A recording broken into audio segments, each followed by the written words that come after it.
வணக்கம் நண்பர்களே, உங்கள் மிஸ்டர் பிசிக்ஸ் தமிழ் சேனலுக்கு மீண்டும் வரவேற்கிறேன். இன்னைக்கு நாம பார்க்க போற வீடியோ டிஇடி சான்றிதழ் வேலிடிட்டி பற்றிய தகவல் தொடர்பான செய்தி. இந்த தகவல் பலருக்கு முன்கூட்டியே தெரிஞ்சிருக்கும். இருந்தாலும் தற்போது நடைபெற்ற டிஇடி தேர்வில் நிறைய ஆசிரியர் தேர்ச்சி பெற்றுள்ளனர். அவர்களுக்கு இந்த தகவல்கள் பயனுள்ளனா இருக்கும்னு நினைக்கிறேன். ஒரு முக்கியமான அரசாணை, கவர்மெண்ட் ஆர்டர் பத்தி தான். ஆமா, தமிழ்நாடு பள்ளிக்கல்வித்துறையால் வெளியிடப்பட்ட GOMS நம்பர் 128 பற்றிய முழுமையான விளக்கத்தை தான் இந்த வீடியோல பார்க்க போறோம். இந்த அரசாணையின் முக்கிய சாராம்சம் என்னன்னு ஒரே வரியில சொல்லணும்னா, ஒருமுறை நீங்கள் ஆசிரியர் தகுதி தேர்வில் தேர்ச்சி பெற்றுவிட்டால் அந்த சான்றிதழ் உங்கள் ஆயுட்காலம் முழுவதும் செல்லுபடியாகும். இதுக்கு முன்னாடி இருந்த நிலைமை நமக்கு தெரியும். டிஇடி பாஸ் பண்ணா அந்த சான்றிதழ் 7 வருஷம் மட்டும்தான் செல்லும். அதுக்கப்புறம் திரும்பவும் நாம எக்ஸாம் எழுத வேண்டிய கட்டாயம் இருந்தது.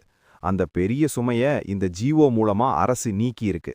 இந்த GOல இருக்கிற மிக முக்கியமான 2 விஷயங்களை நாம கவனிக்கணும். முதல் விஷயம், பாயிண்ட் நம்பர் 1, தேசிய ஆசிரியர் கல்வி கவுன்சில் வழிகாட்டுதலின்படி ஆசிரியர் பணி நியமனத்திற்கான டிஇடி தகுதிச் சான்றிதழின் செல்லுபடியாகும் காலம் இனி அரசு மறு அறிவிப்பு வெளியிடும் வரை ஆயுட்காலம் முழுவதும் நீட்டிக்கப்பட்டுள்ளது. இரண்டாவது மிக முக்கியமான விஷயம், பாயிண்ட் நம்பர் 2. இதுல நிறைய பேருக்கு இருந்த சந்தேகம் இதுதான். சார், நான் 2013ல பாஸ் பண்ணேன், 2017ல பாஸ் பண்ணேன், என்னோட 7 வருஷ காலம் முடிஞ்சு போச்சே, எனக்கு இது பொருந்துமா அப்படின்னு கேட்டிங்கன்னா நிச்சயமாக பொருந்தும். இந்த அரசாணை 11/2/2011 முதல் முன் தேதியிட்டு அமலுக்கு வருகிறது. அதாவது ஆசிரியர் தேர்வு வாரியத்தால் இதுநாள் வரை வழங்கப்பட்ட ஏற்கனவே காலாவதியான சான்றிதழ்கள் உட்பட அனைத்து டிஇடி சான்றிதழ்களுக்கும் இந்த ஆயுட்கால செல்லுபடி பொருந்தும்.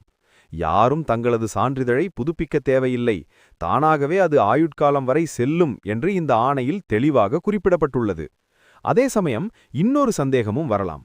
சரி, சான்றிதழ் ஆயுட்காலம் வரை செல்லும், ஆனா நான் மார்க் கம்மியா எடுத்துட்டேன், என்னோட மார்க்கை அதிகப்படுத்த ஸ்கோர் இம்ப்ரூவ்மெண்ட்டுக்கு நான் திரும்ப டிஇடி எழுதலாமா? தாராளமா எழுதலாம்.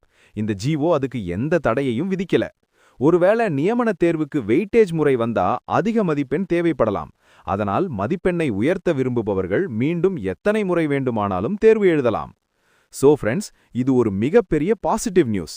ஐயோ, 7 வருஷம் முடிய போகுதேங்கிற அந்த பதற்றம் இனிமே தேவையில்லை. ஒரு முறை டிஇடி பாஸ் பண்ணிட்டீங்களா, அந்த சான்றிதழ் உங்க கையில இருக்கிற நிரந்தரமான ஒரு ஆயுதம்.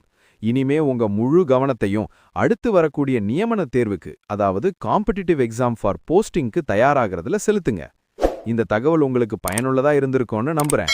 இது பத்தி வேற ஏதேனும் சந்தேகங்கள் இருந்தா கீழே கமெண்ட்ல கேளுங்க. இது போல பயனுள்ள கல்வி மற்றும் வேலைவாய்ப்பு தகவல்களை உடனுக்குடன் தெரிந்து கொள்ள மறக்காம நம்ம மிஸ்டர் பிசிக்ஸ் தமிழ் சேனலை சப்ஸ்கிரைப் பண்ணுங்க. உங்க நண்பர்களுக்கும் இந்த வீடியோவை ஷேர் பண்ணுங்க. நன்றி, வணக்கம்.